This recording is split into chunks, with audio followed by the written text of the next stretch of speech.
బ్రహ్మాస్త్రం అంటే ఏమిటి? దీనిని ఉపయోగించే వీరులు ఎవరో మీకు తెలుసా? బ్రహ్మాస్త్రం యొక్క సృష్టికర్త బ్రహ్మదేవుడు. బ్రహ్మదేవుడిచ్చిన ఒక దివ్యాస్త్రం.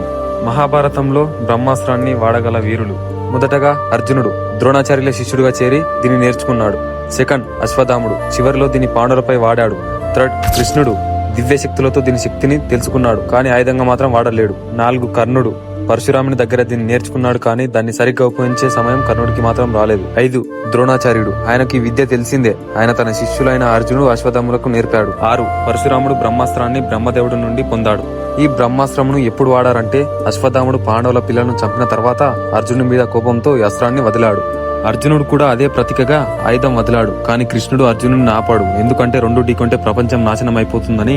అప్పటికి బ్రహ్మదేవుడు ప్రత్యక్షమై ఇద్దరి అస్త్రాలను వదలవద్దని ఆజ్ఞాపిస్తాడు.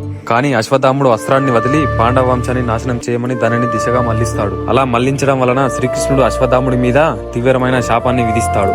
నువ్వు సజీవంగా మరియు దుఃఖ పాప భారంతో భూమి మీద తిరుగుతూ ఉంటావు. నీ శరీరంలో గాయాలు ఎప్పటికీ మానవు, రక్తం ఎల్లప్పుడూ కారుతూనే ఉంటుంది. నీకు ఎవరు స్నేహితులు ఉండరు, శాంతి అనేది నీకు ఎప్పటికీ దొరకదు అని శాపాన్ని విధిస్తాడు. ఇలాంటి వీడియోస్ కోసం ఇప్పుడే మన ఛానల్ ని సబ్స్క్రైబ్ చేసుకోండి. Thank you for watching.